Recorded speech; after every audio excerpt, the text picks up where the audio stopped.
નમસ્કાર દર્શક મિત્રો, જનઅધિકાર ન્યૂઝમાં આપનું સ્વાગત છે। નજર કરીએ અત્યાર સુધીના સમાચારો પર।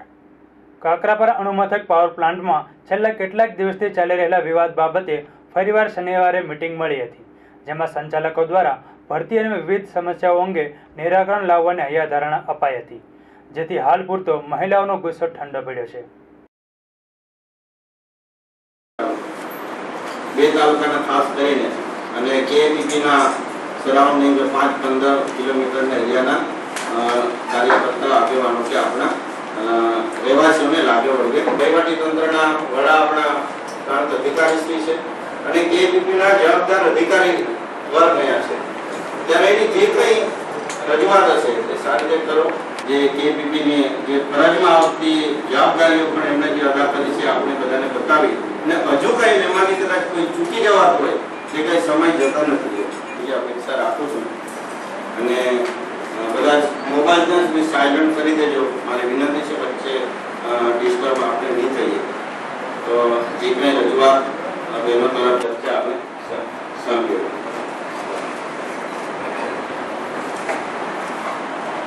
પત્રકારશ્રીઓ પણ હાજર સર, લાસ્ટ ટાઈમ જે હતી આપણી ફાયરની એમાંથી લોકલ કોઈ 10 પાસ લાયકાત હોવા છતાં ભરતીમાં કેટલા એક બી નથી એવું છે? એક બી નથી। કેટલા જણની ભરતી છે એમાં? 12 અને મહિલા આગેવાન બહેનો બધા જ ઇફેક્ટેડ વિસ્તારના નાના મોટા કાર્યકર્તા આજે આપણે ખૂબ જ અગત્યની ચર્ચા માટે આજે માંડવી પ્રાંત કચેરીમાં કાકરાપર અણુમથકના પ્રશ્ને કાકરાપર અણુમથકના અસરગ્રસ્તો એટલે કે અસરગ્રસ્ત ગામો જે છે મોટી ચેર, નાની ચેર, વાંકલા, રાજવડ, ઊંચાબાડા બધા વિસ્તારની બહેનો અને ત્યાંના આજુબાજુના 14 ગ્રામ પંચાયતના સરપંચો બધા મળીને અહીંયા એક મિટિંગ માંડવી પ્રાંત કચેરીમાં આજે આજરોજ કરવામાં આવી, જેમાં 23 બારડોલી લોકસભા મત વિસ્તારના પ્રભુભાઈ વસાવા પોતે હાજર રહ્યા, ડેપ્યુટી કલેક્ટર અને પ્રાંત અધિકારી ઈશા સાહેબ હાજર રહ્યા, કાકરાપર અણુમથકના LK જૈન અધિકારીઓ પૈકી LK જૈન, મેડમ સુજિયા ખુજૂર એ બધા અધિકારીઓ હાજર રહ્યા અને આજે જે આંદોલન જે છેલ્લા કેટલાક દિવસથી ચાલતું હતું, આંદોલનની બાબત એવી હતી કે જેમાં અણુમથક અસરગ્રસ્ત જે કુટુંબો જે છે એ લોકોના છોકરાઓને નોકરીમાં પ્રાયોરિટી નહીં આપવામાં આવતી હતી, ઉપરાંત અણુમથક અસરગ્રસ્ત આજુબાજુ વિસ્તારમાં વિકાસના કામોને વેગ નહોતો મળતો, તેના માટેનું એક આંદોલન ચાલી રહ્યું હતું। આજે એક સુખદ ઉકેલ આવેલ છે કે આગામી 3 અઠવાડિયા સુધી અત્યારે આ આંદોલનને મોકૂફ રાખવામાં આવેલું છે અને એમાં MP સાહેબની દરમિયાનગીરીથી છેલ્લા 1976થી આ કાકરાપર અણુમથક માટે અને ટાઉનશીપ માટે જે પણ જમીન સંપાદન કરવામાં આવેલી તેની તમામ વિગતો, કેટલું કોમ્પેન્સેશન આપવામાં આવ્યું અને કેટલાને નોકરી આપવામાં આવી તેની તમામ વિગતો અને અન્ય ભરતીની પ્રક્રિયાના બધા નિયમો સમજી ને ત્યારબાદ MP સાહેબ આપણા પ્રભુભાઈ વસાવાએ એવું જાહેર કર્યું છે આજે કે ભાઈ અત્યારે 3 વીક સુધી આંદોલનને આપણે મોકૂફ કરીએ અને ત્યાર પછી ન્યૂ દિલ્હી ખાતે 1 વીક પછી આ બધી તમામ માહિતી કાકરાપર અણુમથક ને સંબંધિત જે પણ કોઈક એજિટેશન આંદોલનો ચાલે છે તેની બધી માહિતીઓ એકત્ર કરીને અને અન્ય માહિતીઓ એકત્ર કરીને અમે આ બાબતે નિર્મલા સીતારામન કે જે કેન્દ્ર સરકારમાં ઉદ્યોગ મંત્રીશ્રી છે તેઓને મળનાર છે અને આ બાબતે ડિપાર્ટમેન્ટ ઓફ એટમિક એનર્જીમાં પણ પ્રભુભાઈ સાથે 1 અઠવાડિયા પછી દિલ્હી જઈને હું રજૂઆત કરનાર છું। ડાંગના તાલુકા વિકાસ અધિકારી દ્વારા અગાઉ આહવા પોલીસમાં એક ફરિયાદ અપાઈ હતી, જેના આધારે પંચાયત હસ્તકના BRGF યોજનામાં 3 કરોડથી વધુની ઉચાપત કરનાર કૌભાંડના મુખ્ય સૂત્રધાર તત્કાલીન TDOની પોલીસે ધરપકડ કરી છે।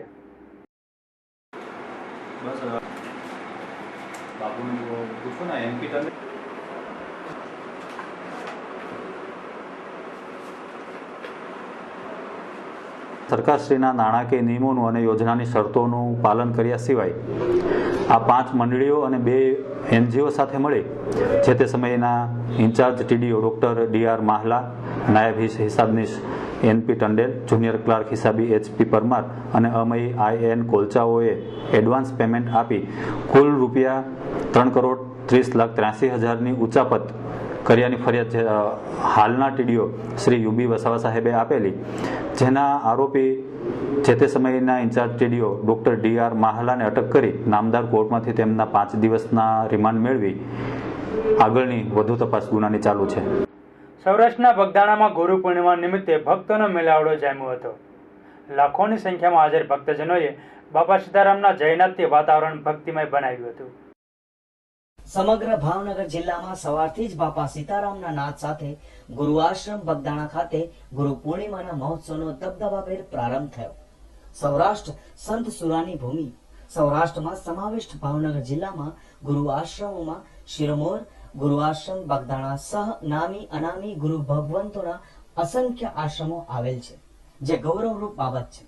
જિલ્લાના તમામ ગુરુ આશ્રમોમાં સેવક સમુદાય ભાવિક ભક્તોની ઉપસ્થિતિમાં ગુરુ વંદના સાથે ગુરુ પૂર્ણિમાની આસ્થાભેર ઉજવણી શરૂ છે. તો સમગ્ર જિલ્લામાં પૂજ્ય બજરંગદાસ બાપાની મડુલી ખાતે ગુરુ પૂર્ણિમામાં ઉત્સવ ઉજવાઈ રહ્યો છે.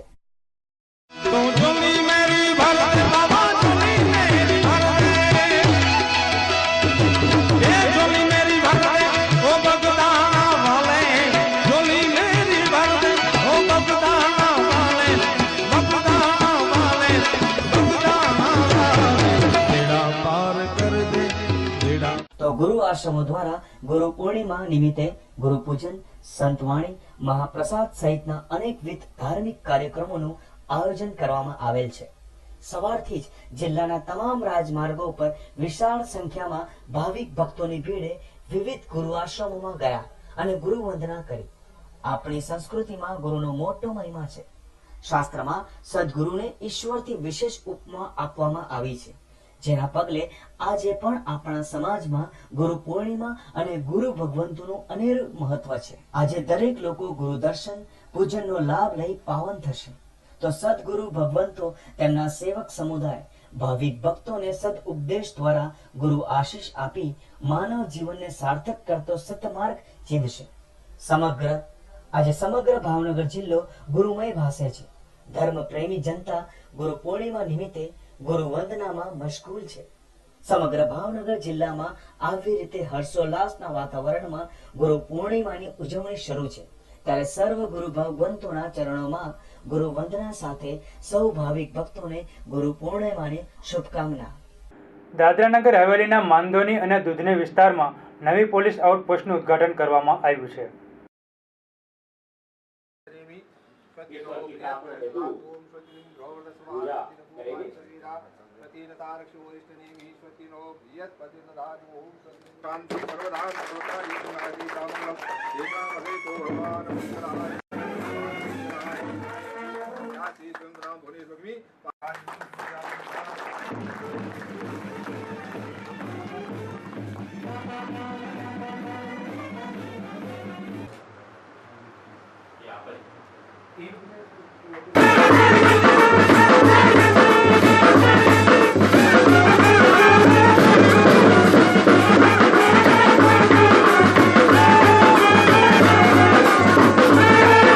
माननीय श्री नटुभाई पटेल जी का पुष्पगुच्छ से हार्दिक स्वागत।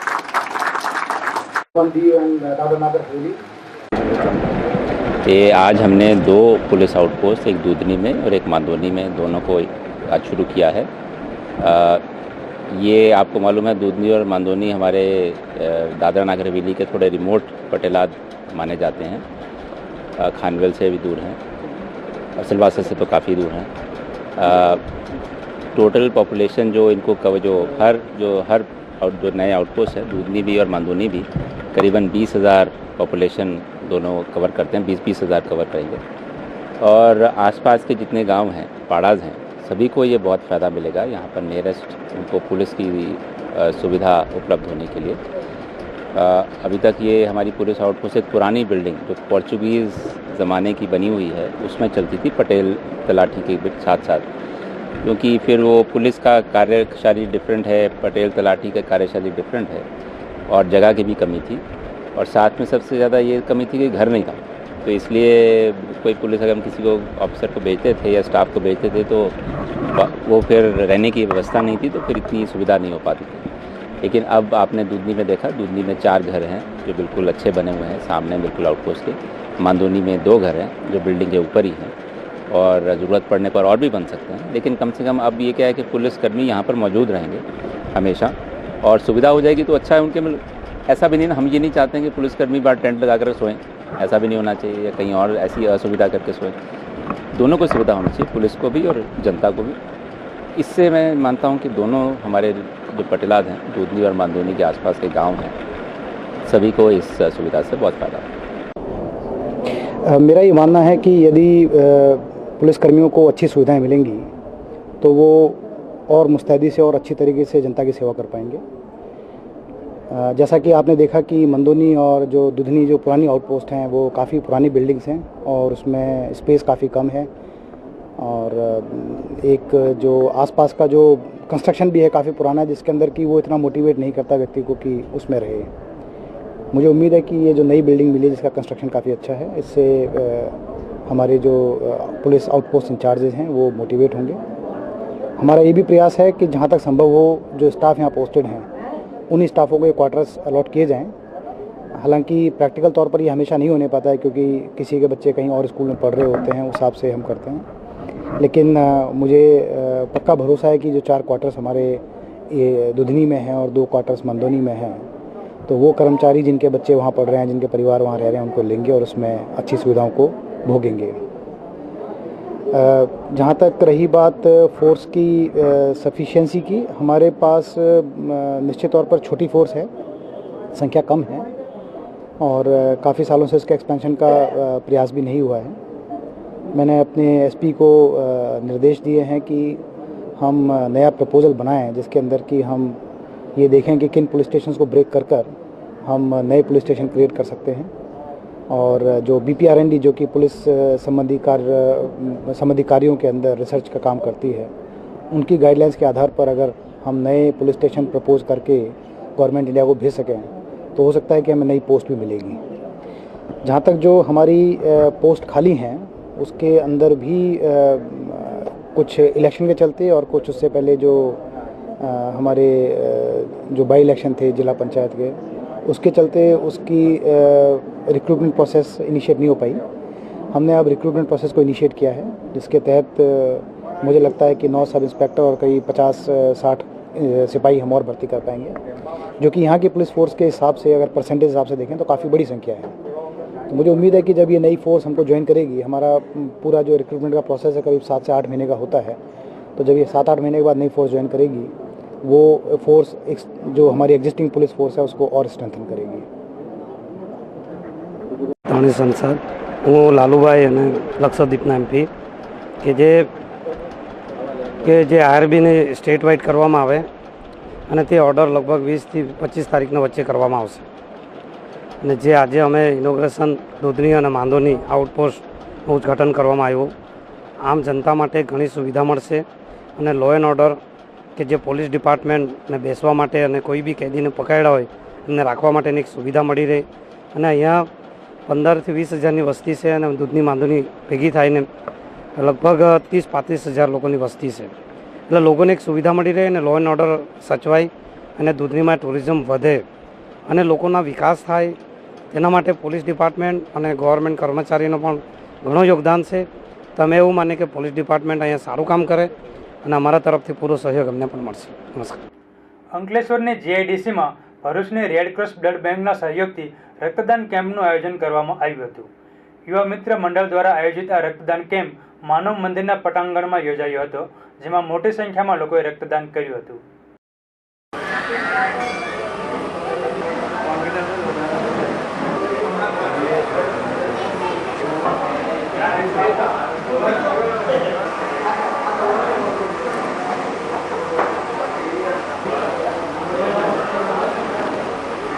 आज रोज युवा मित्र मंडल द्वारा 36मो ब्लड केम्पનું આયોજન કરવામાં આવ્યું છે માનવ મંદિર કમ્પાઉન્ડમાં અને અમારો ટાર્ગેટ આજે 150 કલેક્શનનો છે અને અત્યાર સુધીમાં 120 જેવી કલેક્શન થઈ ગઈ છે અને અમે આશા રાખીએ છીએ કે 150થી વધારે ડોનરો હાજર છે, પણ અમે